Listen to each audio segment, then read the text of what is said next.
সেই হয় ছোট, আর যে পরে হয় সেই হয় দাদা। ধরুন আপনি বাজারে গিয়েছেন, বাজারে বড় বড় দুটো কুমড়ো কিনে ব্যাগের মধ্যে ভর্তি করেছেন, থলেতে ভর্তি করেছেন। এবার বাড়িতে এনে দুটো কুমড়ো যখন বের করবেন, মা একসঙ্গে কি বের করা সম্ভব? একটা একটা করে তো আপনাকে বের করতে হবে। প্রথমে যে কুমড়ো কিনেছেন সেটা কিন্তু ব্যাগের তলাতে রয়েছে, পরে যেটা কিনেছেন সেটা কিন্তু ব্যাগের উপরে রয়েছে। তাই আগে পরে যেটা কিনলেন সেটাকে বের করলেন, তারপরে প্রথমে যেটা কিনলেন সেটা তলাতে, তারপরে সেটাকে বের করলেন, তাই না?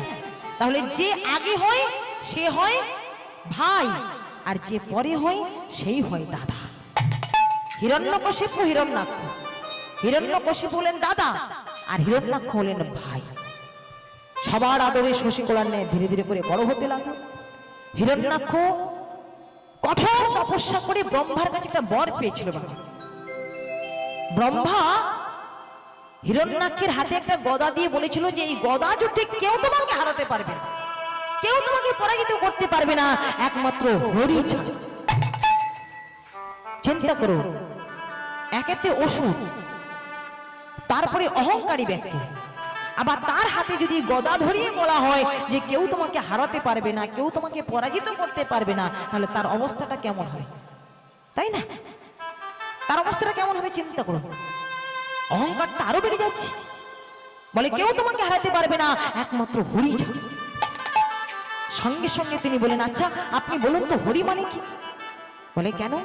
হরি মানে জল, হরি মানে সিংহ, হরি মানে সাপ, হরি মানে ব্যাঙ, হরি মানে চোর, হরি মানে পরম ব্রহ্ম শ্রী হরি। এটা তিনি আর বললেন না। হিরণ্যাক্ষ মনে মনে ভাবছি, সাপ হবে আমার শত্রু, ব্যাঙ হবে আমার শত্রু? না না, এ কখনো হতেই পারে না, এ কিছুতেই হতেই পারে না। যেখানে ব্যাঙ দেখি সেখানে পা দিয়ে চেপে তাকে মেরে ফেলে, যেখানে সাপ দেখি তাকে সেখানে আঘাত করে মেরে ফেলে। যতই মারছে ততই অহংকারটা বেড়ে যাচ্ছে। পথে যাকেই দেখে তাকে বলে, তুই আমার সঙ্গে যুদ্ধ করবি, তুই আমার সঙ্গে লড়বি, আমার সঙ্গে গদা যুদ্ধ করবি? সবাই ভয় থরথর করে উঠবে, না না আপনার সঙ্গে পারবো না। দেবতারা পিছিয়ে যায়, ভক্তরা পিছিয়ে যায়, একে একে সকলে পিছিয়ে যায়, কেউ তার সঙ্গে গদা যুদ্ধে পারে না। আর ঠিক এমত অবস্থায় দেখা হয়ে গেল দেবর্ষি নারদের সঙ্গে। যে দেবর্ষি নারদ ভগবানের নাম গুণকীর্তন ছাড়া আর কিছু বোঝে না, আর কিছু জানে না। আর সেই দেবর্ষি নারদ আপন মনে বিরাজত্রী ভগবানের নাম গুণকীর্তন গাইতে গাইতে চলেছে। স্বামীকে বিনা তুমি আরে, বলো বলো স্বামীকে বিনা তুমি আরে, তোমারে বিনা স্বামী আরে। बोलो राधे राधे राधे राधे, बोलो राधे राधे राधे राधे, बोलो राधे राधे राधे राधे, बोलो राधे राधे राधे राधे। श्यामी के बिना तुम आधे, श्यामी के बिना तुम आधे, श्यामी आधे। बोलो राधे राधे राधे, बोलो राधे राधे राधे राधे, बोलो राधे राधे राधे राधे, बोलो राधे राधे राधे राधे।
যশোদা কি লালা মেরো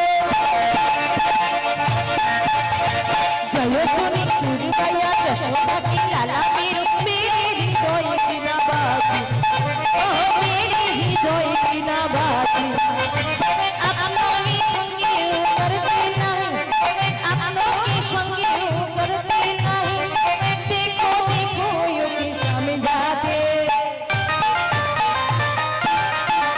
বলো রাধে রাধে রাধে রাধে বলো রাধে রাধে রাধে রাধে বলো রাধে রাধে রাধে রাধে বলো রাধে রাধে রাধে রাধে বলো রাধে রাধে রাধে রাধে রাধে রাধে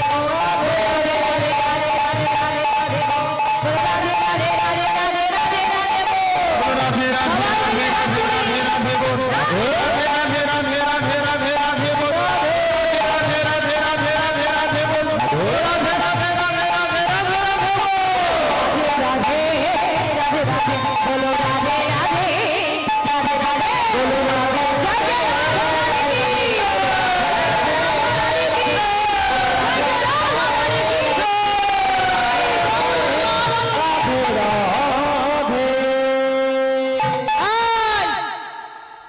তুই কি হরি তুই কি হরি দেবর্ষি নারদকে বলছে বলে না না আমি হরি নই আমি হলাম হরির চরণের দাস এই তুই আমার সঙ্গে যুদ্ধ করবি আমার সঙ্গে লড়বি কি রে গণযুদ্ধ করবি বলে না না আমি তো যুদ্ধ করতে পারি না কিন্তু আমি যুদ্ধ লাগাতে পারি আমার জন্য বড় বড় যুদ্ধ হয় কিন্তু আমি যুদ্ধ করি না এই তুই যে হরির দাস বলতো তোর হরি কোথায় বল তোর হরি কোথায় বলে সে কি আপনি হরিকে খোঁজ করছেন আগে বলবেন তো হরি রয়েছে এই জলের তলায় হরি রয়েছে জলের তলায় তবে হ্যাঁ আমি যে কথাটা আপনাকে বললাম আপনি আবার কাউকে বলবেন যেই দেবর্ষি নারদ চলে গেল হিরণ্যাক্ষ মনে মনে ভাবছে কি হরি রয়েছে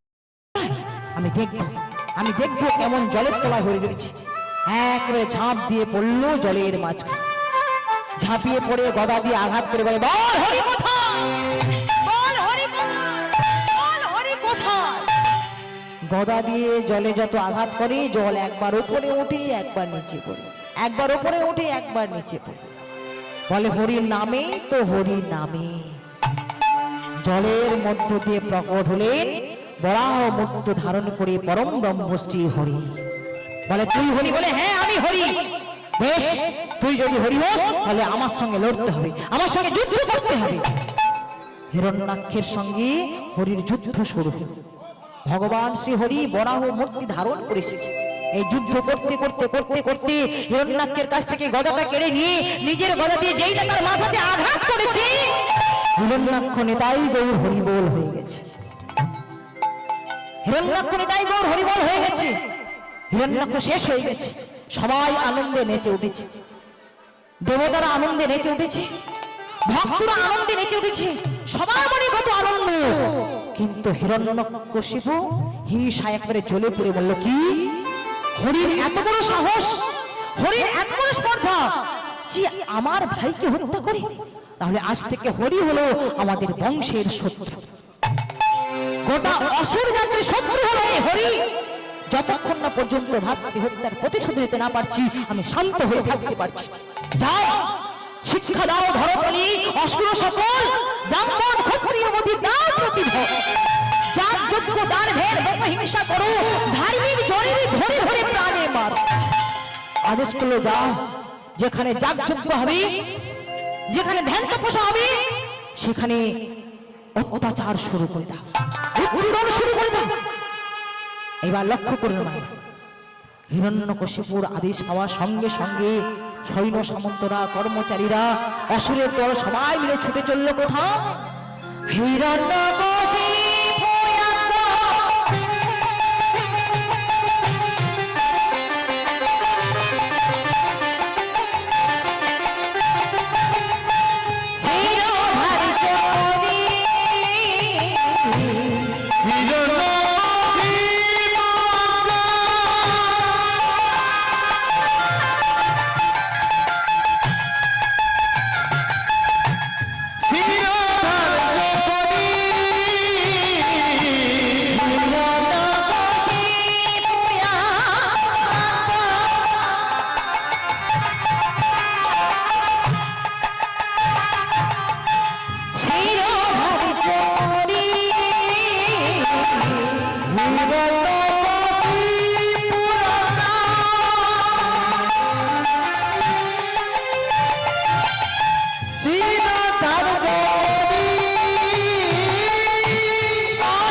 হিরণ্যকশিপুর আদেশ পাওয়ার সঙ্গে সঙ্গে অসুর সকল সারা রাজ্যে উৎপীড়ন শুরু করে দিল, অন্যায় অত্যাচার শুরু করে দিল। যেখানে যাগযজ্ঞ হয় সেখানে যে অন্যায় করে অত্যাচার, ধার্মিক জনদের ধরে ধরে আঘাত করে তাদেরকে হত্যা করে ফেলে, তাদের প্রাণে মেরে ফেলে। এইভাবে অত্যাচার করতে করতে তার অহংকারটা দিনে দিনে বৃদ্ধি পেয়ে যাচ্ছে। এবার মনে মনে ভাবলো এবার তো বিবাহ করতে হবে, সংসারী হতে হবে। কিন্তু কোনো মেয়ে তাকে বিয়ে হতে চায় না, কোনো বাবা মা রাজি হচ্ছে না ওই পাত্রের সঙ্গে তার মেয়ের বিবাহ দেবে। বন্ধুরা বলে, এই তুই চিন্তা করিস না, তোর জন্য আমরা একটা পাত্রী ঠিক করে রেখেছি। ওই যে নাগরাজের কন্যা যার নাম হলো কয়াধু, সেই হবে তোর যোগ্য স্ত্রী। বিয়ের প্রস্তাব নিয়ে তুই সেখানেই যা, ওনার মেয়েকে তুই বিবাহ কর। যেই এই কথা বলেছে, বন্ধুদের কথা শুনে আজকে হিরণ্যকশিপু চললেন সেই নাগরাজের কাছে।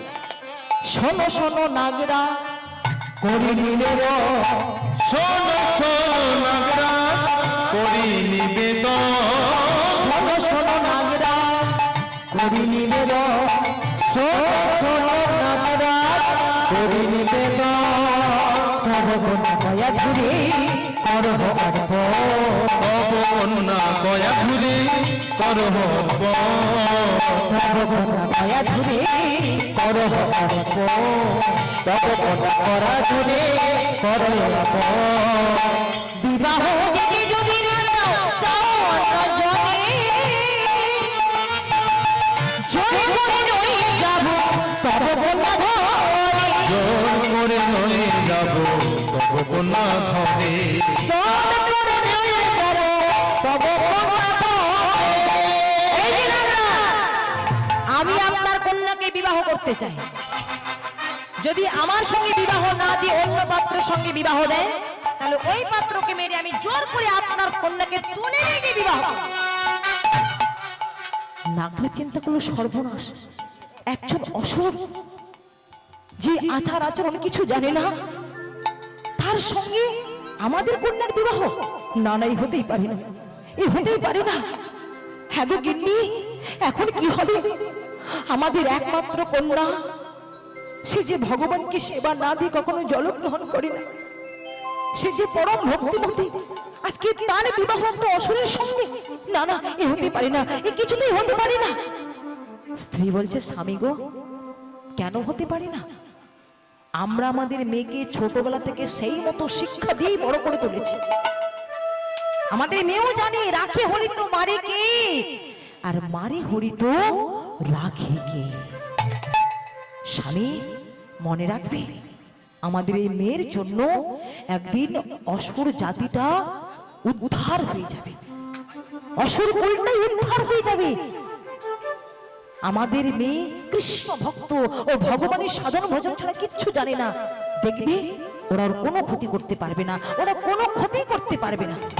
যখন চাইছে আমরা আমাদের মেয়ের বিবাহ ওই অসুরের সঙ্গেই দেব। লক্ষ্য করো মায়েরা, বাবা মা শুভ দিন দেখে ওই হিরণ্যকশিপুর সঙ্গে মা কয়াধুর বিবাহের আয়োজন করে ফেললেন। ঢাকি বাজে, সানাই বাজে, বাজিছে মাদক, ঢাক বাজে সানাই বাজে বাজিছে মাদক, ঢাকি বাজে, সানাই বাজে, বাজিছে মাদক, ঢাক বাজে সানাই বাজে বাজিছে মাদক। কয়াধুর বিয়েতে আজ আনন্দের হিল্ল, কয়াধুর বিয়েতে আজ আনন্দের হিল্ল, কয়াধুর বিয়েতে আজ আনন্দের হিল্ল, কয়াধুর বিয়েতে আজ আনন্দের হিল্ল। বাজলে বিবিধ বাজো বিবিধ বাজনা, বাজলে বিবিধ বাজো বিবিধ বাজনা, বাজলে বিবিধ বাজো বিবিধ বাজনা, বাজলে বিবিধ বাজো বিবিধ বাজনা।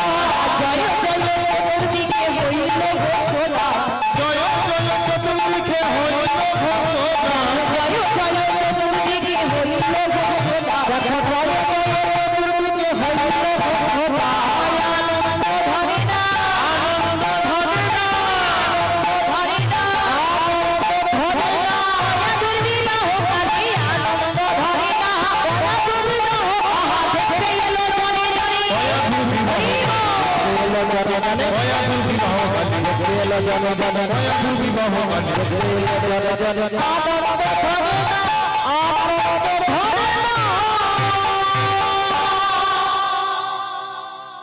হিরণ্যকশিপুর বিবাহ হলো কার সঙ্গে তাহলে মায়েরা? কার সঙ্গে বিবাহ হলো? মা কয়াধুর সঙ্গে বিবাহ হয়ে গেল। এই বিবাহের 1 বছর 2 বছর 3 বছর পার হয়ে গেল।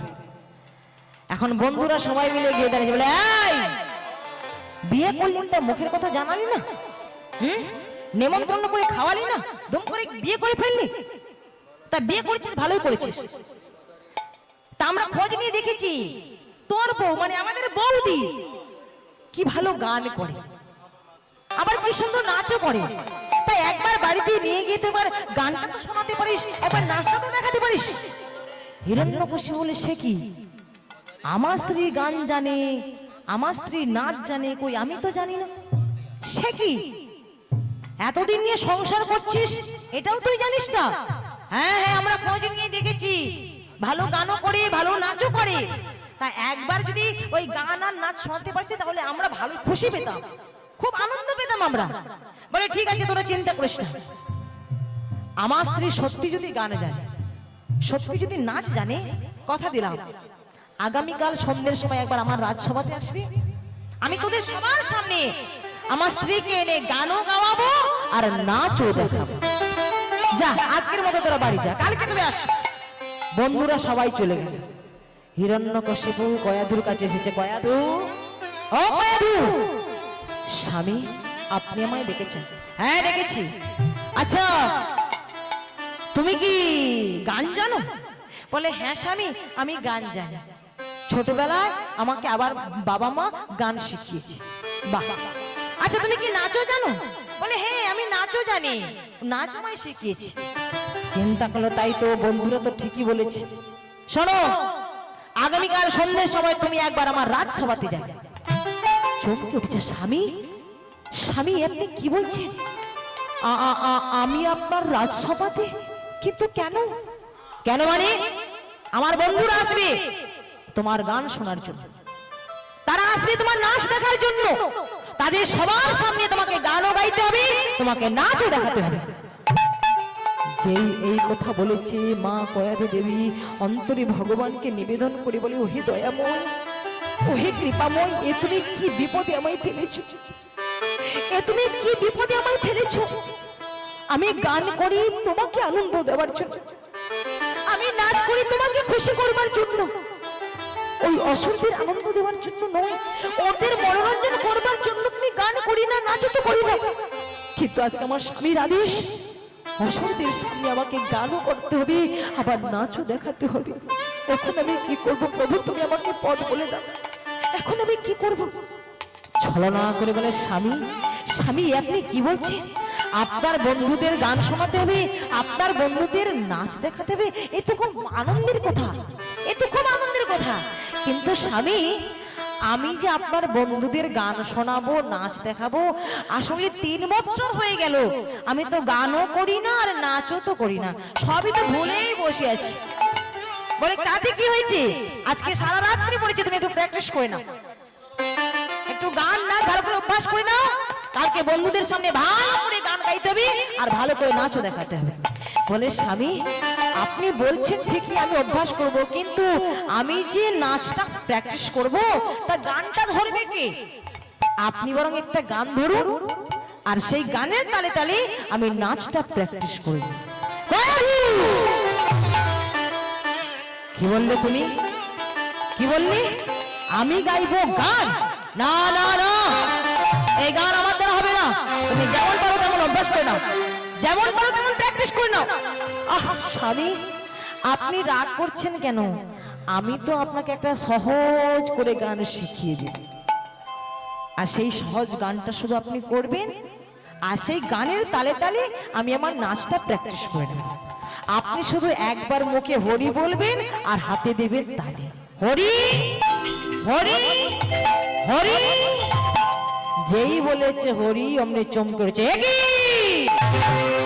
তোমার সাহস তো কম নয়, তোমার স্পর্ধা তো কম নয়, যে হরি আমার ভাইকে হত্যা করেছে, যে হরি বংশের শত্রু, যে হরি গোটা অসুর জাতির শত্রু, আমি তার নাম করছি, আমাকে তার নাম করতে বলছো? স্বামী, আপনি মিছিমিছি রাগ করছেন। আপনি তো আমার স্বামী, আপনি তো আমার মালিক, আপনি তো এই রাজ্যের মালিক। তাছাড়া রাতের বেলা যদি আপনি একবার মুখে নামটা উচ্চারণ করেন, বিশ্বাস করে কেউ শুনতে পাবেন। ঠিক আছে, আমি না হয় ঘরের দরজা জানালা সবকিছু বন্ধ করে দিলাম, এবার তো আপনি করতে পারেন, আর কেউ শুনতে পাবে না, শুধু আপনি থাকবেন আর আমি থাকবো। শুধু একটু একটু করে গানটা করলে আমি সুন্দরভাবে নাচটা প্র্যাকটিস করব। ভক্তমণ্ডলী, ভক্তিমতী মায়েরা লক্ষ্য করুন, মা গয়াধুর কিন্তু আসল উদ্দেশ্য স্বামীকে ছলে বলে কলে কৌশলে একটু হরির নামে বলা। একজন নারী পারে তার নাস্তিক স্বামীকে ধর্মের পথে নিয়ে আসতে। নারীর এতটাই ক্ষমতা, এতটাই শক্তি। কিন্তু স্বামী যদি ভক্ত হয় আর নারী যদি নাস্তিক হয়, তাহলে মনে রাখবেন বাবা, তার সেই ভক্ত স্বামী নাস্তিক স্ত্রীকে যে ধর্মের পথে নিয়ে আসবে, এটা কঠিন ব্যাপার হয়ে যাবে। কিন্তু একজন নারী অনায়াসে পারে তার নাস্তিক স্বামীকে ধর্মের পথে নিয়ে আসতে। নারীর মধ্যে এতটাই ক্ষমতা, এতটাই শক্তি, একজন নারী পারে একটা সোনার সংসারকে ভেঙে টুকরো টুকরো করে দিতে, আবার একজন নারী পারে একটা ভাঙা সংসারকে জোড়া লাগাতে। কি মা, তাই তো সংসার সুখী হয় রমণীর গুণে। হ্যাঁ, তবে সুখী হবে সংসার যদি সেই রমণী সৎ পথে থাকে, কৃষ্ণ ভক্তিমতী জননী হয়, তবে তার সংসার সৎ পথে থাকে, তবেই তার সংসার সুখী হয়। তাই তত্ত্বদর্শী মহাজন কত সুন্দর ভাবে তুলে দিলেন, নারী একেবারে যদি স্বর্গে তোলে, ও নারী একেবারে যদি স্বর্গে তোলে, ও গোপরে পাতালে পাঠা, নারীর মনে বোঝা বড় না, নারীর মনে বোঝা বড় না, নারীর মনে বোঝা বড়, নারীর মনে বোঝা বড়। নারী একেবারে যদি স্বর্গে তোলে, নারী একেবারে যদি স্বর্গে তোলে, আবার পরে পাতালে পাঠা, নারীর মনে বোঝা বড় না, নারীর মনে বোঝা বড় না, নারীর মনে বোঝা বড়, নারীর মনে বোঝা বড়।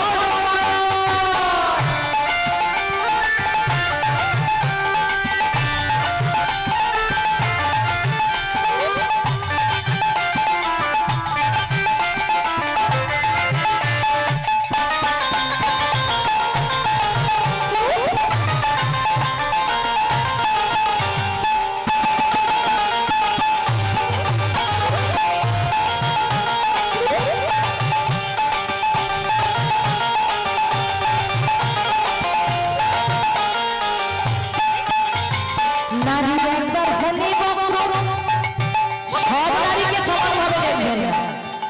নারী দুর্গা ছিল, আবার নারী পুতনাও ছিল, নারী দ্রৌপদী ছিল, নারী হিড়িম্বাও ছিল। হ্যাঁ, মা দুর্গা গোপালকে 10 করে নবনে খাওয়াতো, অপরদিকে পুতনা স্তনের মধ্যে বিষ মাখিয়ে এনেছিল সেই গোপালকে মারবার জন্য। তাহলে সব নারীকে সমানভাবে দেখলে হবে। ও নারী একেবারে হলে বক্র, ও মায়েরা, বেহুলা সতী নাম আপনারা শুনেছেন, মরা স্বামীকে বাঁচিয়েছিল, লক্ষ্মীন্দরের প্রাণ ফিরিয়ে এনেছে। আবার সাবিত্রী সত্যবানকে বাঁচিয়েছিল, প্রাণ ফিরিয়ে এনেছিল। তাই তত্ত্বদর্শী মহাজন কত সুন্দর ভাবে বলেছে, নারী একবার হলে বক্র, মাথায় ধরে কাল চক্র, চক্রধারী চক্রে চক্র বোঝা বড় না।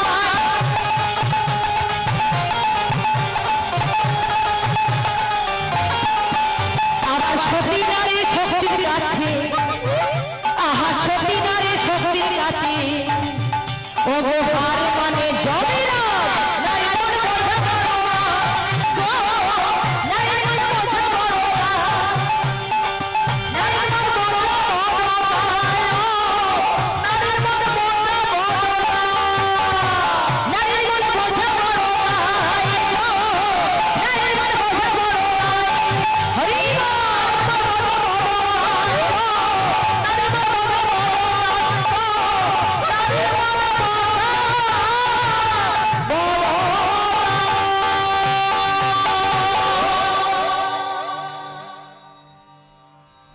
তাই আজকে মা কয়াধু চিন্তা করছে স্বামীকে ছলে বলে কলে কৌশলে একটু হরি নাম বলাতে।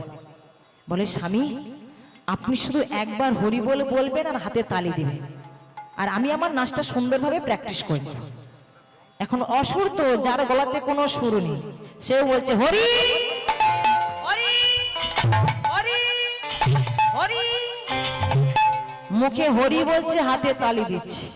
আর কয়াধু একবার এদিকে লাভ পাচ্ছে, একবার ওদিকে হাতে তালি দিচ্ছে। হিরণ্যকশিপু বলে কয়াধু এটা তোমার নাচ হচ্ছে? হ্যাঁ? এই নাচ তুমি আমার বন্ধুদের দেখাবে? এই নাচ দেখিয়ে তাদের মনোরঞ্জন করবে? বলে স্বামী এতে আমার কি দোষ? আপনার গান যেমন হচ্ছে আমার নাচও তো তেমন হচ্ছে। আপনি গানটাই ভালো করে ধরুন না, তবেই তোমার নাচটা ভালো হবে। ঠিক আছে ঠিক আছে, আমি আপনাকে গানটা সুন্দরভাবে শিখিয়ে দিচ্ছি, আপনি সেই মতোই গানটা করুন। হরি বল রে হরি বল রে বল রে বল রে হরি বল রে হরি বল রে হরি বল রে বল রে বল রে হরি বল রে হরি বল রে হরি বল রে বল রে বল রে হরি বল রে হরি বল রে হরি বল রে বল রে বল রে হরি বল রে হরি বল হরি বল হরি বল হরি বল হরি বল হরি বল ভাই হরি বল হরি বল হরি বল হরি বল হরি বল হরি বল হরি নাম ছাড়া জীবের আর গতি না, হরি নাম ছাড়া জীবের আর গতি নাই হরি নাম ছাড়া জীবের আর গতি না, হরি নাম ছাড়া জীবের আর গতি নাই হরি বল রে হরি বল রে বল রে বল রে হরি বল রে বল রে বল রে হরি বল রে বল রে বল রে হরি বল রে বল রে বল রে হরি হিরণ্যকশিপু করলেন গান, আর মা কয়াধু তার আপন ভঙ্গিমাতে নৃত্য পরিবেশন করলেন। এই নৃত্য দর্শন করি হিরণ্যকশিপু আর থাকতে পারলেন না, গান বন্ধ করে স্ত্রীকে বুকের মধ্যে জড়িয়ে ধরেছে। কয়াধু খুব সুন্দর হয়েছে, অপূর্ব হয়েছে, দারুণ হয়েছে, খুব সুন্দর তুমি নেচেছো, খুব ভালো হয়েছে। মা কয়াধু দেবী স্বামীর কানে কানে বলছে স্বামী আমার নাচ আপনার ভালো লেগেছে? বলে ভালো মানে দারুণ হয়েছে, সুন্দর অপূর্ব নাচ তুমি নেচেছো। স্বামী আমার নাচ ভালো হয়েছে বলে আপনি ভালোবেসে আমায় বুকের মধ্যে জড়িয়ে ধরেছে, তা কালকে যখন আপনার বন্ধুদের সামনে নাচবো তাদের যখন ভালো লাগবে তারাও বুঝি এইভাবে আমাকে বুকের মধ্যে জড়িয়ে ধরবে। খবরদার তুমি কালকে তাদের সামনে নাচবে না, বন্ধুদের সামনে তুমি খবরদার নাচবে না। কিন্তু স্বামী আপনি যে আপনার বন্ধুদের কথা দিয়েছেন, তাদেরকে গান শোনাতে হবে, তাদেরকে নাচ দেখাতে হবে, সে আমি দেখে নেব, আমি কথা দিয়েছি আমি সেটা বুঝে নেব, কিন্তু এরপর থেকে তুমি কারো কাছে গানও গাইবে না আর কারোর কাছে তুমি নাচ পরিবেশন করবে। স্বামীর মুখে এমন কথা শুনে মা কয়াধু দেবী অমূল্যকে প্রণাম করে বলে ওহে দয়াময় ওহে কৃপাময়, আমার বিপদে গোবিন্দ আপদে গোবিন্দ গোবিন্দ আমার প্রাণ, আমার বিপদে গোবিন্দ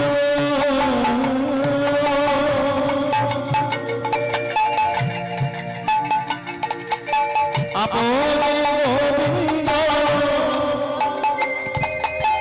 গোবিন্দ আমার আমি তোহার চরণে ওহে দয়া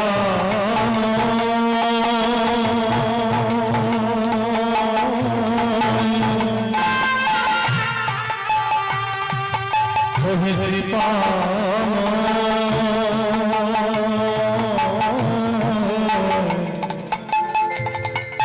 আমি ওই চরণে সব সোপে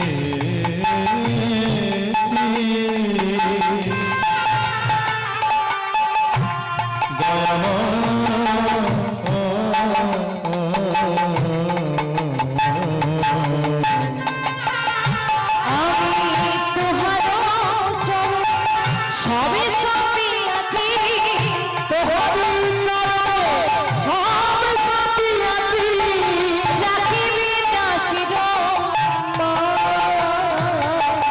রাখি দাসী গো মা। আমি তোহারি চরণে সব সপিয়াছি, তোহারি চরণে সব সপিয়াছি, রাখি দাসী গো মা, রাখি দাসী গো মা। চরণ ছাড়া করো চরণ ছাড়া করো ছাড়া করো চরণ ছাড়া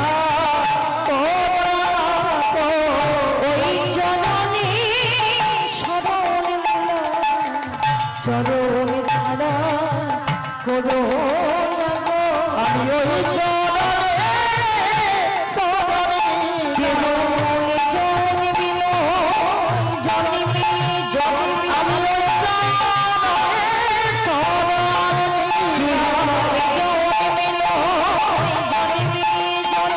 ওই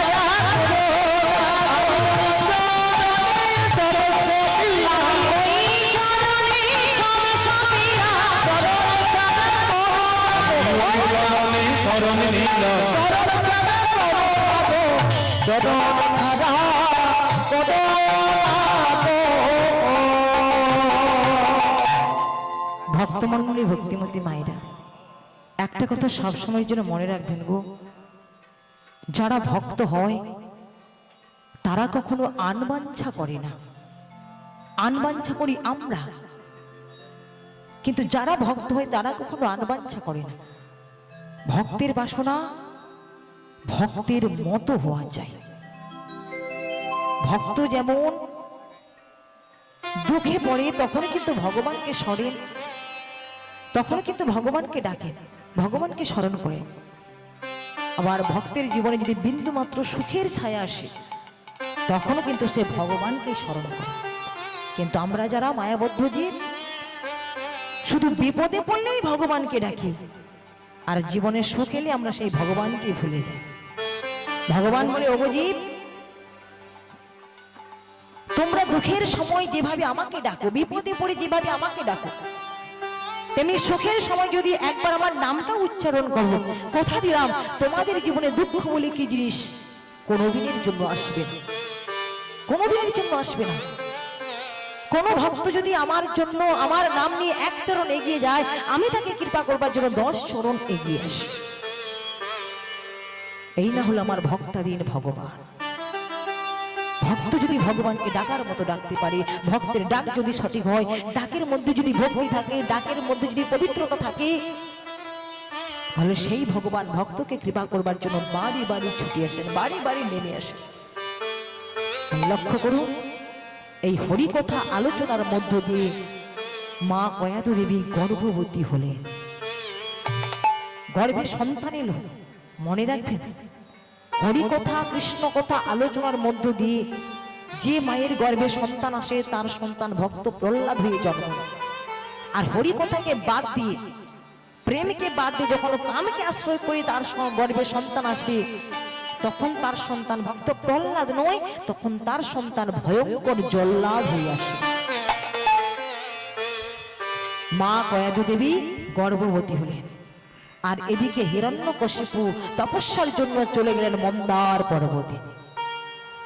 দেখতে দেখতে 1 মাস, 2 মাস, 3 মাস, 4 মাস, 5 মাস, 6 মাস পেরিয়ে 7 মাসে পড়ে গেছে। 7 মাসের মা আমার গর্ভবতী হলেন।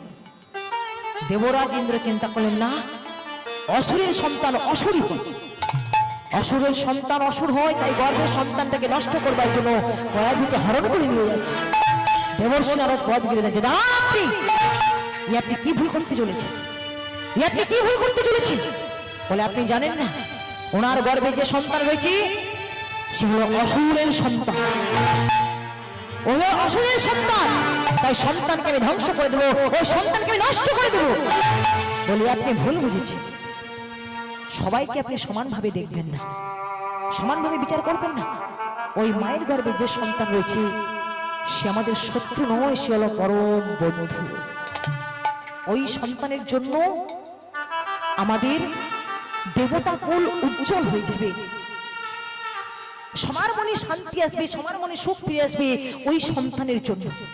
ও যে পরম কৃষ্ণ ভক্ত সন্তান, ওকে আপনি মারবেন না, ওকে আপনি আঘাত করবেন না।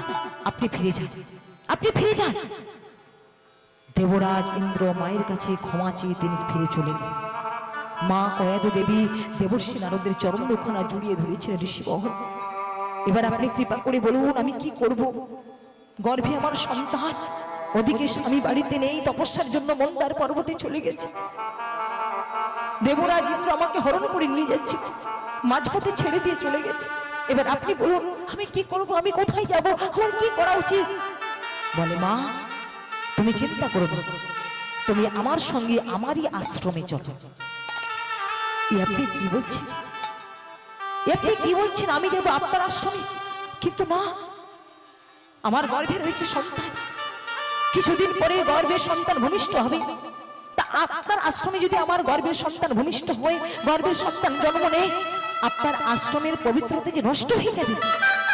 মা আমি তোমায় কথা দিলাম, যতদিন না তোমার স্বামী তোমার ঘরে ফিরে আসবে ততদিন পর্যন্ত তোমার সন্তান তোমার গর্ভেই থাকবে। নিতাই গৌর প্রেমানন্দে হরি বল হরি বল। চলে গেল দেবর্ষী নারদের আশ্রমে। নিত্য নিত্য দেবর্ষী নারদের বদন থেকে ভাগবতীয় কথা শ্রবণ করে, হরিনাম শ্রবণ করে, ভগবানের নিবেদিত প্রসাদ সেবা করে। তাহলে মায়েরা আপনারাই চিন্তা করুন, যে মা গর্ভে সন্তান থাকাকালীন হরিনাম শ্রবণ করে, কৃষ্ণ নাম শ্রবণ করে, সাধু সঙ্গ করে, ভক্ত সঙ্গ করে, ভগবানের নিবেদিত প্রসাদ সেবা করে, তার গর্ভের সন্তান তো ভক্ত না হয়ে থাকতে পারবে না কি, তাই না? গর্ভে সন্তান থাকাকালীন মা যেমন যেমন আচরণ করবে সেই আচরণের ছাপ কিন্তু তার সন্তানের উপরেই পড়বে। যেমন যেমন আচরণ করবে, গর্ভে সন্তান থাকাকালীন যদি কোনো মা সিরিয়াল দেখে, সিনেমা দেখে, তাতে যেমন যেমন চরিত্র দেখবে সে তেমন তেমন চরিত্রের ছাপগুলো কিন্তু সেই সন্তানের উপরেই পড়বে। আর যদি মা হরিনাম শ্রবণ করে, কৃষ্ণ নাম শ্রবণ করে, তাহলে তারও সন্তান কৃষ্ণ ভক্ত হয়েই জন্মাবে। মা কয়াদু দেবী দেবর্ষী নারদের আশ্রমে হরিনাম শ্রবণ করে, গর্ভের সন্তান হরিনামে শোনে, ভগবানের নিবেদিত প্রসাদ সেবা করে, গর্ভের সন্তান প্রসাদ সেবা করে। মায়েরা আপনারা অষ্টবক্র মুনির নাম শুনেছেন, মহামুনি অষ্টবক্র। পিতার নাম ছিল কাহর ঋষি। স্ত্রী যখন গর্ভবতী ছিলেন তিনি স্ত্রীকে প্রতিদিন বেদ মন্ত্র করে শোনাতেন, বেদ মন্ত্র পাঠ করে তিনি শোনাতেন। স্ত্রীও শুনতেন, গর্ভের সন্তানও শুনতেন। এবার শুনতে শুনতে একদিন কাহর ঋষি করলেন কি না, বেদের মন্ত্র ভুল করে ফেললেন, উচ্চারণ তিনি ভুল করে ফেললেন। এবার গর্ভের ভেতর থেকে সন্তান পিতার ভুল ধরছে, পিতা আজকে আপনি বেদের মন্ত্র ভুল করে ফেললেন। কাহর ঋষি চিন্তা করলেন, ওরে বাবা, এখন তোর জন্মই হয়নি, তুই আমার ভুল ধরছিস? হ্যাঁ, তোর এত বড় সাহস, তোর এত বড় স্পর্ধা, এখন তোর জন্মই হলো না আর তুই গর্ভের ভেতর থেকে আমার ভুল ধরছিস। এই যে ক্রোধান্বিত হয়েছে, চিৎকার করে উঠেছে, গর্ভের সন্তান গর্ভের মধ্যে ভয়ে দুঃখে মুচড়ে একাকার হয়ে গেছে, সারা শরীরে তার 8টা জায়গায় বাঁক হয়ে গেছে। নাম হলো অষ্টবক্র। কিন্তু কাহর ঋষি যখন পরক্ষণে ধ্যানমগ্ন করে জানতে পারলেন, হ্যাঁ তাই তো, ছেলে তো ঠিকই বলেছে, আজকে তো আমি বেদের মন্ত্র ভুল করে ফেলেছি, সঙ্গে সঙ্গে আশীর্বাদ করলো, ওরে আমার ভয়ে দমড়ে মুচড়ে একাকার হয়ে গেছিস, তোর 8টা জায়গায় বাঁক হয়েছে, তুই হলি অষ্টবক্র, কিন্তু আমি তোকে আশীর্বাদ করলাম তুই হবি মহামুনি অষ্টবক্র। এটাই গৌর হরি। তাহলে চিন্তা করুন মায়ের, গর্ভের সন্তান গর্ভে থাকাকালীন তার মা যেমন যেমন আচরণ করবে তার সন্তান কিন্তু তেমনি তেমনি আচরণ করবে। আর এদিকে মন্দার পর্বতে কঠোর তপস্যা করছে হিরণ্যকশিপু। এই তপস্যা করতে করতে করতে করতে ব্রহ্মাজি এলেন তাকে বর দেওয়ার জন্য। বলো বৎস, তুমি কি বর চাও? তোমার সাধনায় সন্তুষ্ট হয়েছে, বলো তুমি কি বর চাও? দেখুন, তিনি বললেন, হে ঋষিবর, যদি বর দিতে হয় আপনি এই বর দিন, আমাকে আপনি অমর করে দিন। বলে, সেটা কি করে সম্ভব? আমি তো নিজেই অমর নই, তোমাকে কি করে অমরত্বের বর দেব? এই অমরত্বের বর আমি দিতে পারবো না। এই বর বাদে যদি আর কিছু চাওয়ার থাকে তুমি আমার কাছে চাইতে পারো, আমার কাছে চাইতে পারো। বেশ, অমরত্বের বর যখন আপনি দিতেই পারবেন না, তাহলে এই বর দিন, আমি যেন দিনেও না মরি আর আমি যেন রাতেও না মরি। তথাস্তু। আমি যেন ঘরে না মরি, আমি যেন বাইরেও না মরি। তথাস্তু। আমি যেন উপরেও না মরি, আবার আমি যেন নিচেও না মরি। তথাস্তু। আমি যেন নারীর হাতে না মরি, আমি যেন পুরুষের হাতেও না মরি। তথাস্তু। আমি যেন অস্ত্রে না মরি, আমি যেন শস্ত্রেও না মরি। তথাস্তু। যত বর চাইলেন তিনিও তথাস্তু বললেন। এই বর দিয়ে যখন সৃষ্টিকর্তা ব্রহ্মা চলে গেলেন, হিরণ্যকশিপু মনে মনে ভাবলেন, এই তো আমি অমর হয়ে গেলাম, এই তো আমি অমর হয়ে গেলাম। দিনে মরবো না, রাতে মরবো না, ঘরে মরবো না, বাইরে মরবো না, উপরে মরবো না, নিচে মরবো না, পুরুষের হাতে মরবো না, নারীর হাতে মরবো না, আবার অস্ত্রেও মরবো না, শস্ত্রেও মরবো না। এই তো আমি অমর হয়ে গেলাম। আনন্দ আরে ধরে না গো, আনন্দ আর ধরে না গো, আনন্দ আর ধরে না গো, আনন্দ আর ধরে না গো, আশীর্বাদে কথা শুনে আনন্দ আর ধরে না গো, আশীর্বাদে কথা শুনে হিরণ্যকশিপুর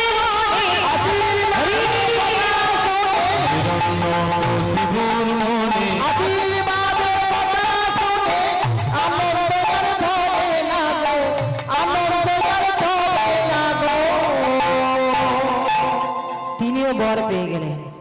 মনের আনন্দে বাড়ি ফিরে এসেছে। আর বাড়ি ফিরে এসে তিনি জানতে পারলেন যে দেবরাজ ইন্দ্র তার স্ত্রীকে তুলে নিয়ে গিয়েছিলেন গর্ভের সন্তানকে নষ্ট করবার জন্য। তাই ক্রোধান্বিত হয়ে অসুর সকলদের নিয়ে চললেন কোথায়? সেই স্বর্গরাজ্য জয় করবার জন্য। স্বর্গ জয় করিবারে দৈত্যরা চলিল, স্বর্গ জয় করিবারে দৈত্যরা চলিল, স্বর্গ জয় করিবারে দৈত্যরা চলিল, স্বর্গ জয় করিবারে দৈত্যরা চলিল।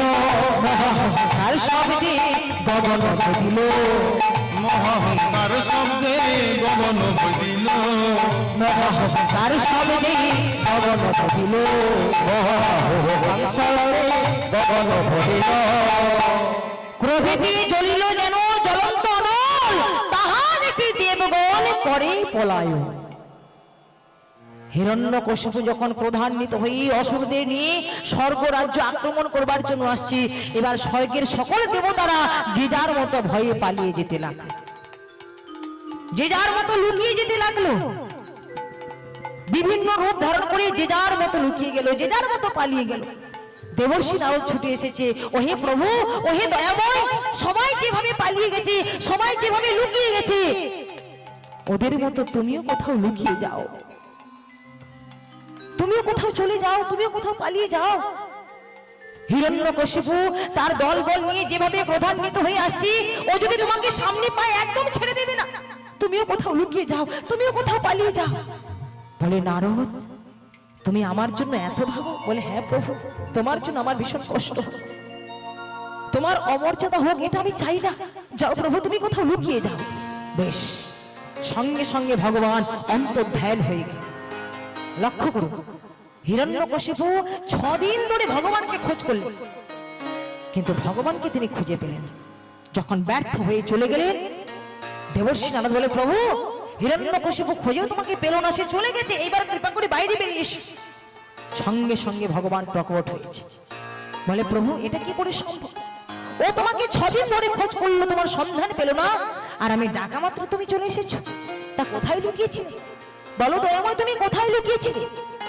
বলে, দেবর্ষি নারদ, তুমি হয়তো জানো না, আমি ওই হিরণ্যকশিপুর হৃদয়ের মধ্যেই লুকিয়েছিলাম। এই জগতে সবার হৃদয়েই আমি থাকি। যে আমাকে খোঁজার চেষ্টা করে একমাত্র সেই তোমাকে খুঁজে পায়। আমি যে হৃদয়ের মধ্যে রয়েছি, এখানে দেখতে হলে আগে তার মাথাটাকে নিচু করতে হবে। যদি সে মাথাটা নিচু করে তবে তার হৃদয়ে যে আমি বসে রয়েছি সে আমাকে দেখতে পাবে। কিন্তু যারা অহংকারী ব্যক্তি তারা তো কখনো মাথা নিচু করে না। অহংকারে মর্ত হয়ে তারা উঁচু হয়ে দাঁড়িয়ে থাকি, কখনো তো মাথা নিচু করতে জানে না, তারা কি করে আমায় দেখতে পাবে? ভক্তমণ্ডলী, ভক্তিমতী মা, অন্তর্যামী ভগবান সবার অন্তরে তিনি বিরাজ করেন, সবার অন্তরে তিনি রয়েছে। আমরা যেমন ভাবে তাকে ডাকবো, যেমন ভাবে তার খোঁজ করব, তিনি সেইভাবে আমাদের কাছে ধরা দেবে। আমার হিয়ার মাঝে লুকিয়েছিলে, দেখতে আমি পাইনি তোমায়, দেখতে আমি পাইনি। আমার আর মাঝে লুকিয়েছিলে, দেখতে আমি পাইনি তোমায়, দেখতে আমি পাইনি। আমার হিয়ার মাঝে লুকিয়েছিলে, দেখতে আমি পাইনি তোমায়, দেখতে আমি পাইনি। আমার হিয়ার মাঝে লুকিয়েছিলে, দেখতে আমি পাইনি তোমায়, দেখতে আমি পাইনি। বাহির পানে চোখ মেলেছি, বাহির পানে হৃদয় পানে চাইনি।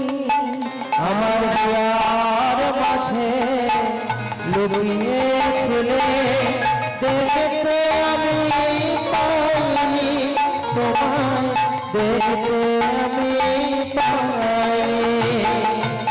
আমার সকল ভালোবাসা, সকল আশা, সকল আশা, আমার সকল ভালোবাসা, সকল আশা, সকল আশায় তুমি ছিলে আমার কাছে, তুমি ছিলে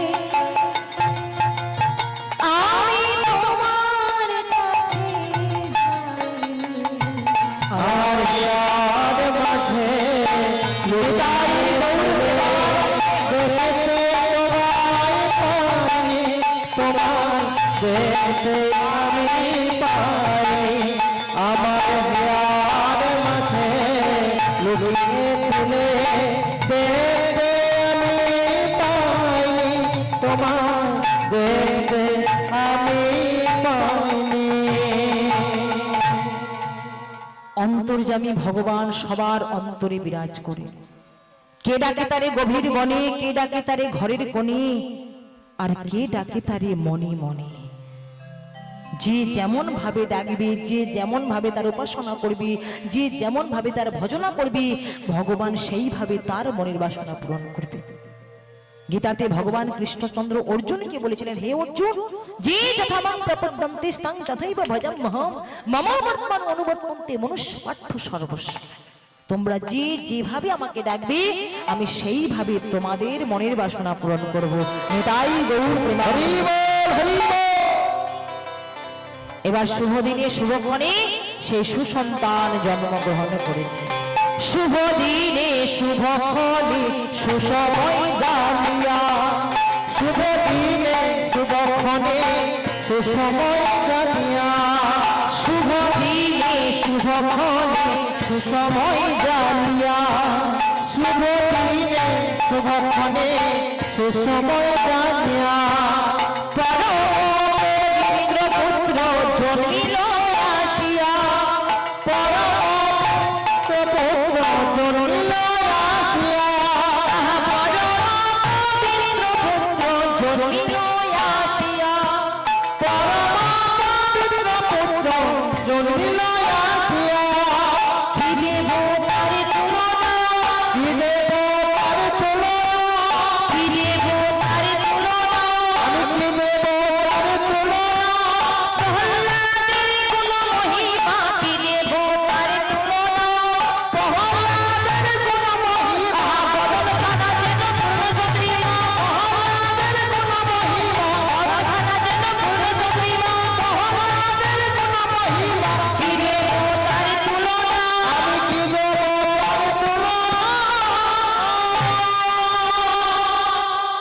শুভ দিনে শুভক্ষণে সুসময় জানিয়া পরম পবিত্র পুত্র জন্মিল আসি।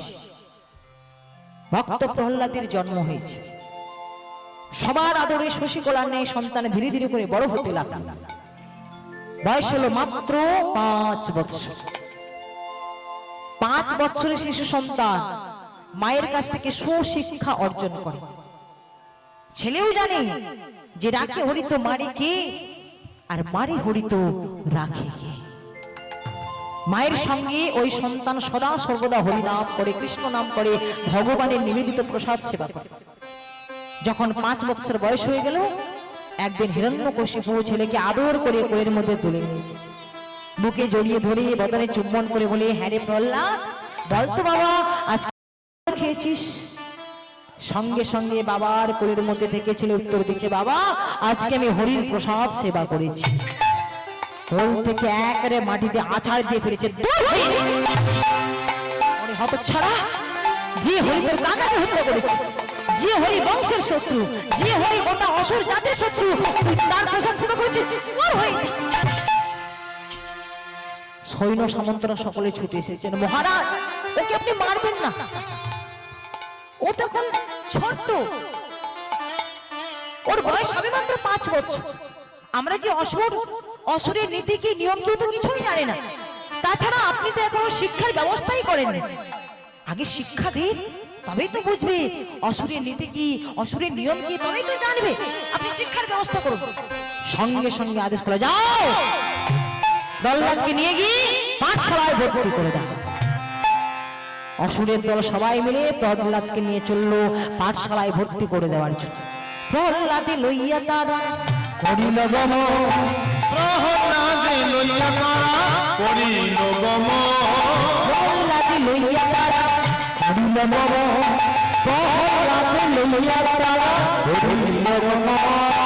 গোপনীতি শিক্ষা দিতে হইল গম, বৈজ্ঞানিক শিক্ষা দিতে হইল গম, গোপনীতি শিক্ষা দিতে হইল গম,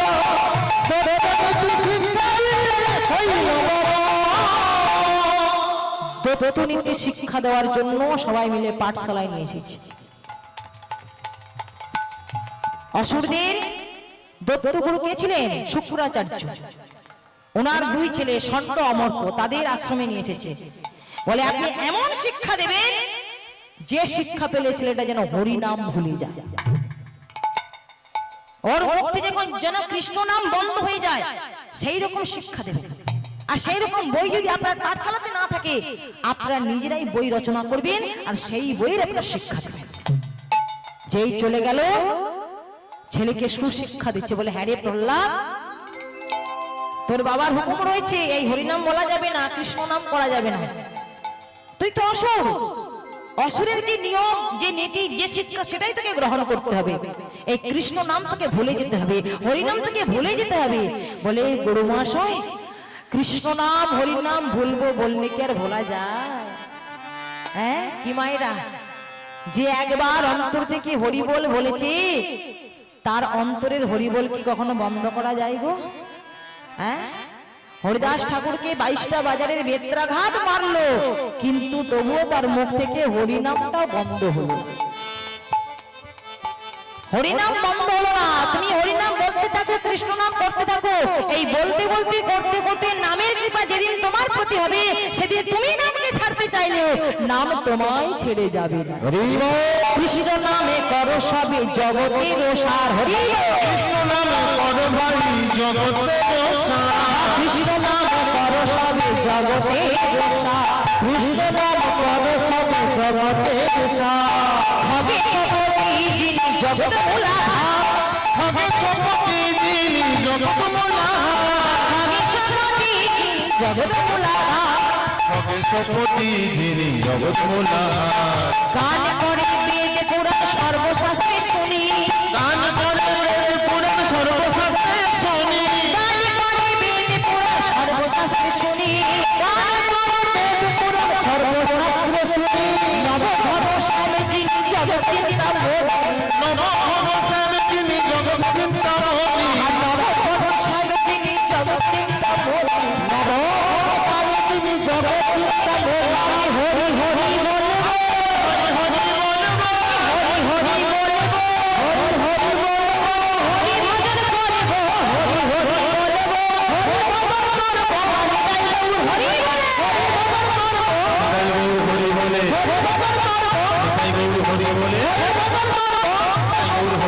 বলে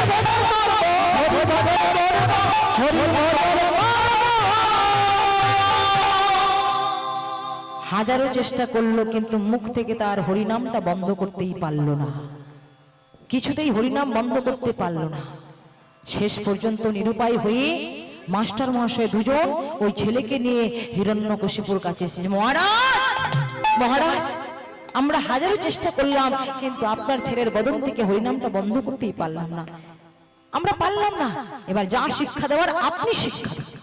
সঙ্গে সঙ্গে আদেশ করে যাও, ওকে নিয়ে এসো, ওকে নিয়ে এসে উঁচু পাহাড় থেকে ধাক্কা দিয়ে মাটিতে ফেলে দাও। অসুরের দল সবাই মিলে প্রহ্লাদকে নিয়ে চলল উঁচু পাহাড়।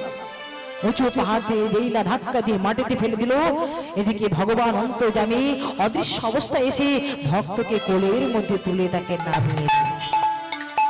বলে মহারাজ, উঁচু পাহাড় থেকে ধাক্কা দিয়ে মাটিতে ফেললাম কিন্তু তবু আপনার ছেলের মৃত্যু হলো না। কি বললি? তবু মৃত্যু হলো না? এবার নিশ্চয়ই হবে, এবার নিশ্চয়ই মৃত্যু হবে। যাও, ওকে জ্বলন্ত অগ্নির মধ্যে নিক্ষেপ করে দাও। জ্বলন্ত অগ্নির মধ্যে নিক্ষেপ করা হলো কিন্তু আগুনের একটা ফসকাও পর্যন্ত তার অঙ্গে লাগলো। বলে মহারাজ, এতেও আপনার ছেলের মৃত্যু হলো না। বলে এবার নিশ্চয়ই মরবে, ওকে সাপের খাঁচার মধ্যে বন্দী করে দাও। বিষধর সাপ যখন ছবল মারবি ও বিষের জ্বালায় ছটফট করে ও মারা যাবে। দাও, বন্দী করে দাও।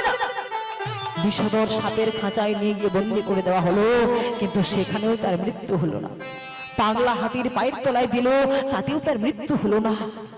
এক এক করে কঠিন শাস্তি দিচ্ছে শুধু তাকে মারবার জন্য, কিন্তু তার কিছুতেই মৃত্যু হচ্ছে না। এবার আদেশ করলে এবার নিশ্চয়ই মরবে, এবার নিশ্চয়ই মরবে।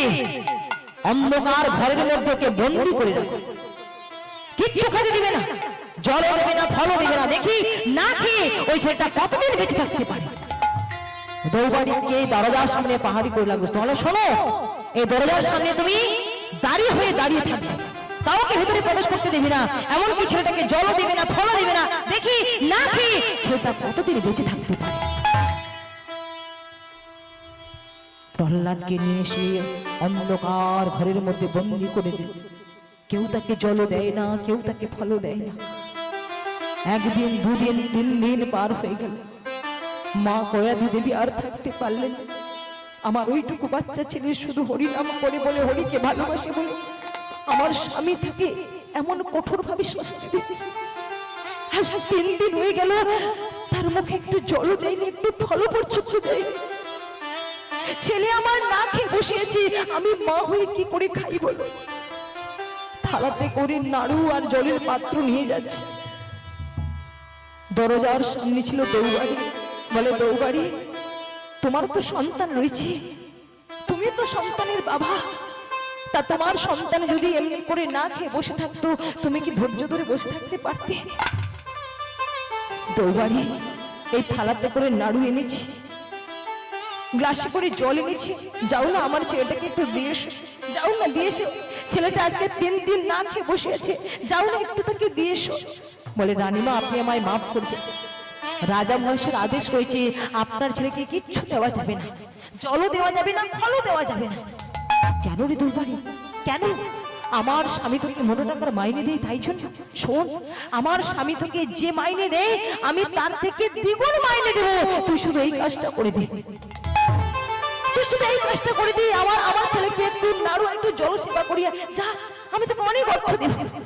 লোভে পড়ে গেল, অর্থের লোভে পড়ে বলে ঠিক আছে রানীমা, আপনি আমায় দিয়ে যান, তবে এখন আমি দেব না, এখন আমি দেব না। গভীর রাত্রিতে সবাই যখন ঘুমিয়ে পড়বে সেই রাতের অন্ধকারে চুপি চুপি করে গিয়ে আমি আপনার সন্তানকে নাড়ু আর এই জল আমি দিয়ে আসি। গভীর রাত্রিতে হাতে করে নাড়ুর থালা, জলের গ্লাস নিয়ে প্রহ্লাদকে দেওয়ার জন্য চলেছে।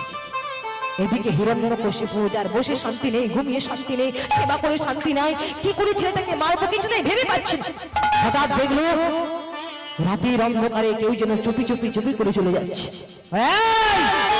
কে রে তুই? কে তুই? রাতের অন্ধকারে হাতে কি দেখেছি? দেখি দেখি তোর মুখটা দেখি, দেখি একবার দেখি। চমকে উঠেছে, কি দৌবাড়ি, তুই না আমার দরজার সামনে দাঁড়িয়ে হয়ে থাকিস, আর আজকে হাতে করে কে নিয়ে যাচ্ছিস? দেখি দেখি তুই কি নিয়ে যাচ্ছিস, দেখি দেখি তুই আমার ছেলেকে দেওয়ার জন্য তুই নাড়ু নিয়ে যাচ্ছিস, ওকে জল নিয়ে যাচ্ছিস দেওয়ার জন্য। হ্যাঁ, এই জন্য বলি, এই জন্য বলি কেন আমার ছেলেটা মরে না? মহারাজ, মহারাজ আপনি ভুল ভাববেন না মহারাজ, বিশ্বাস করুন আমি কিন্তু ইচ্ছে করে এমন কাজ করিনি। আসলে রানীমা বললেন, তাই আমি রানীমার কথা মতো এই এই এই নাড়ু আর জল নিয়ে যাচ্ছি আপনার ছেলেকে দেওয়ার জন্য। কি বললি? রানীমা বলেছি, রানীমার নির্দেশে তুই নাড়ু আর জল নিয়ে যাচ্ছিস? বেশ, তবে দে নাড়ু থালা, দে আমার নাড়ু থালা। নাড়ু থালা কেড়ে নিয়ে তাতে বিষ মাখিয়ে দিয়েছি। যা নিয়ে যা, এই বিষ মাখানো নাড়ু তুই আমার ছেলেকে খাইয়ে আসবি, যা নিয়ে যা। হাতে করে বিষ মাখানো নাড়ু থালা জলের পাত্র নিয়ে এসেছে। রাজকুমার, রাজকুমার, আপনার মা আপনার জন্য নাড়ু আর জল পাঠিয়েছে, নিন আপনি সেবা করুন, আপনি সেবা করুন। বিষ মাখানো নাড়ু থালা হাতে নিয়ে ভগবানকে নিবেদন করে বলে, ওহে দয়াময়, আমার মা তোমার কথা কত ভাবে, আজ 3 দিন হয়ে গেল আমিও কিছু খাইনি, তোমারও কিছু সেবা দেবে, তাই আজকে আমার মা যখন নাড়ু পাঠিয়েছি, এই নাড়ু আগে আমি তোমায় সেবা দেব, তারপরে আমি সেবা করব। কিন্তু বউবাড়ি তো জানে না কে সেবা করবে, কাকে ডাকছে, যেই আসুক না কেন আমি তোমাকে ভেতরে প্রবেশ করতেই দেব না, দেখে কি আস।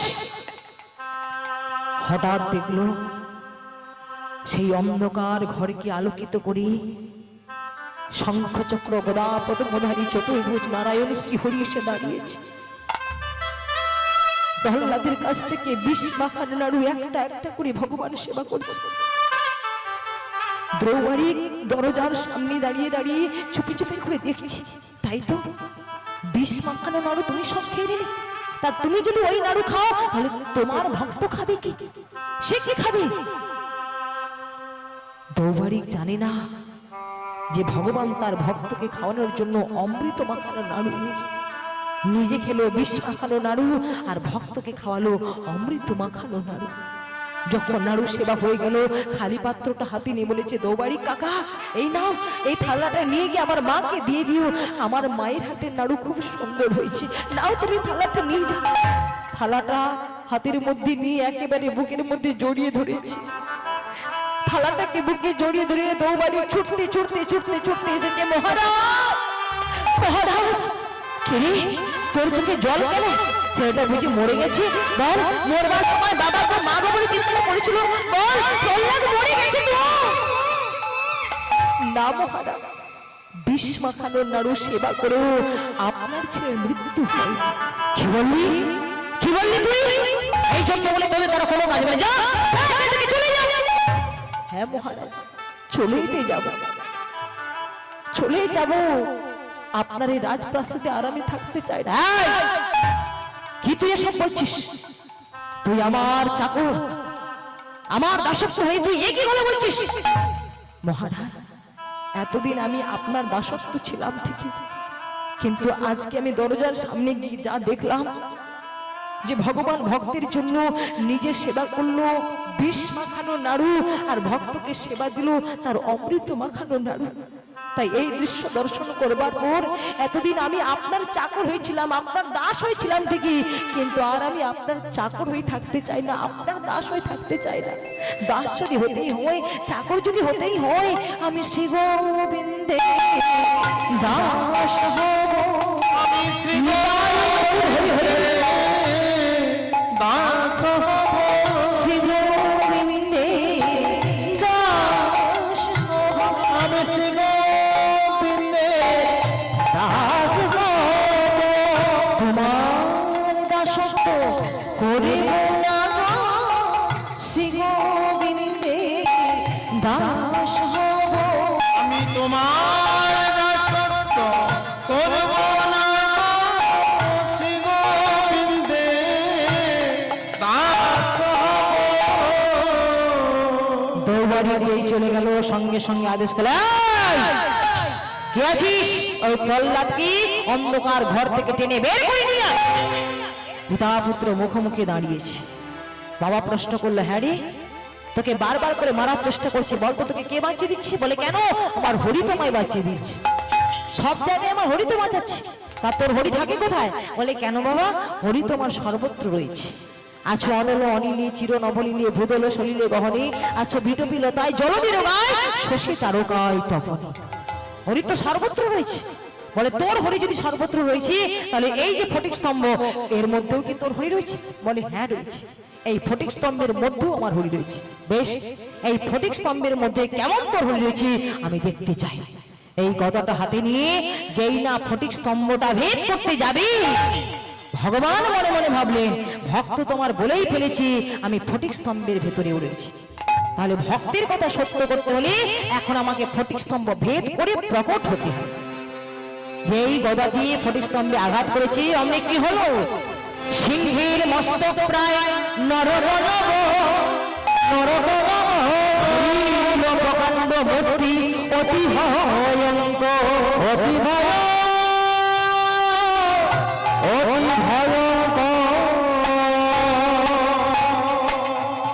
নৃসিংহ অবতারে পরম ব্রহ্ম শ্রী হরি প্রকট হলেন। হিরণ্যকশিপুর সম্মুখে দাঁড়িয়েছে, সম্মুখে দাঁড়িয়েছে। বলে তুই হরি? বলে হ্যাঁ আমি হরি, তোকে মারবার জন্য এসেছি। হিরণ্যকশিপুর দেহটাকে একেবারে কোলের মধ্যে তুলে নিয়ে যেই না নখাঘাতে বক্ষ বিদীর্ণ করতে যাবে। বলে তুমি আমায় মারবে কি করে? আমি ব্রহ্মার কাছে আশীর্বাদ পেয়েছি, আমি বর পেয়েছি, আমি দিনেও মরবো না রাতেও মরবো না। বলে চিন্তা করিস না, তোকে যে সময় মারবো সেটা দিনও নয়, সেটা রাত্রি নয়, সেটা হলো কাল সন্ধিবেলায়। বলে মারবে কি করে? আমি তো ঘরেও মরবো না বাইরেও মরবো না। বলে চিন্তা করিস না, তোকে ঘরেও মারবো না বাইরেও মারবো না, তোকে যে জায়গায় মারবো সেটা হলো ছাঁচতলায়, এই ছাঁচতলাতেই তোকে মারবো। তা মারবে কি করে? আমি তো উপরেও মরবো না, আমি তো নিচেও মরবো না। বলে চিন্তা করিস না, আমি আমার এই জানুর মধ্যে রেখেই তোকে মারবো। বলে আমি তো পুরুষের হাতে মরবো না, নারীর হাতেও মরবো না। বলে একবার আমার দিকে তাকিয়ে দেখ, আমি পুরুষও নই আর আবার নারীও নয়, আমি অর্ধেকটা নর আর অর্ধেকটা সিংহ, নর সিংহ। বলে আমি তো অস্ত্রেও মরবো না শস্ত্রেও মরবো না। বলে চিন্তা করিস না, তোকে অস্ত্রেও মারবো না শস্ত্রেও মারবো না, মারবার জন্য আমার হাতের নখগুলোকে বড় বড় করে রেখেছি, এই নখাঘাতে আমি তোর বক্ষটাকে বিদীর্ণ করে দেব। নৃসিংহ অবতারী পরম ব্রহ্ম শ্রী হরি হিরণ্যকশিপুর দেহটাকে জানুর উপর তুলে নিয়ে নখাঘাতে যেই না বক্ষটা বিদীর্ণ করে দিল, হিরণ্যকশিপুর আত্মাটা চলে গেল গোবিন্দের চরণে। নেতাই গৌর প্রেমানন্দে। ভক্ত প্রহ্লাদ চরণ তলে দাঁড়িয়ে দাঁড়িয়ে কাঁদছে, চরণ তলে দাঁড়িয়ে দাঁড়িয়ে কাঁদছে। ভগবান বলি ওরে প্রহ্লাদ, আজকে তুই প্রমাণ করে দেখিয়ে দিলি যে ভক্তের ডাক যদি সঠিক হয়, ডাকের মধ্যে যদি ভক্তি থাকে, ডাকের মধ্যে যদি পবিত্রতা থাকে, ভগবান ফটিক স্তম্ভ ভেদ করেও প্রকট হয়, এটাই তুই প্রমাণ করে দেখিয়ে দিলি। যে তৃষা জাগিলে তোমারই লোভিব, সে তৃষা হারায় না। যে ভালোবাসা তোমারই ভুলিব, সে ভালোবাসায় ভোলাইও না। যে তৃষা জাগিলে তোমার হারাবো, সে তৃষা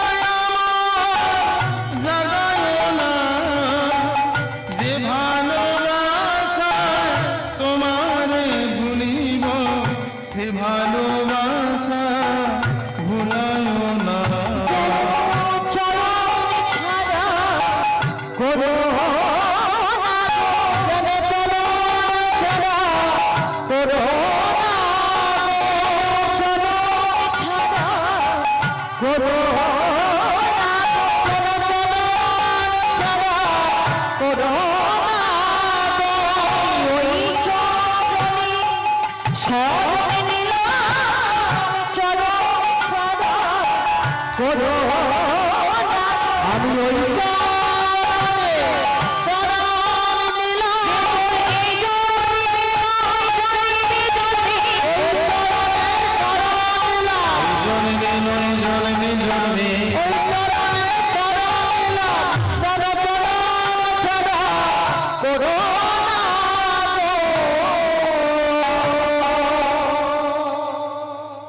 হিরণ্যকশিপুর আত্মা চলে গেল পরমাত্মা ভগবানের চরণে।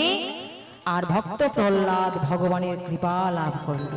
আসুন আজকে আমরা এইখানে লীলা বিশ্রাম করলাম। ভক্তমণ্ডলী ভক্তিমতী মায়েরা অধিক রাত্রি পর্যন্ত আপনারা এত সময় ধরে ধৈর্যের পরীক্ষা দিলেন, সুমধুর লীলারস আস্বাদন করলেন। গোবিন্দের কাছে প্রার্থনা করব আমার পরমেশ্বর ভগবান তিনি যেন আপনাদের সবার মনের বাসনা পূরণ করেন, যেন সবার ইচ্ছে পূরণ করেন।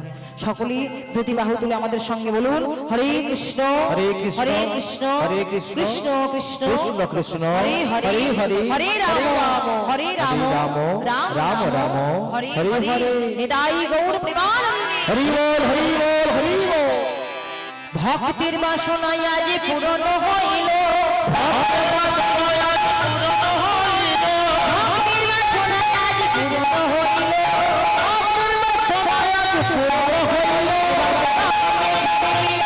হরি বল, এবার প্রেমানন্দে সবে মিলে হরি হরি বল, সবে মিলে হরি হরি বল, হরি বল।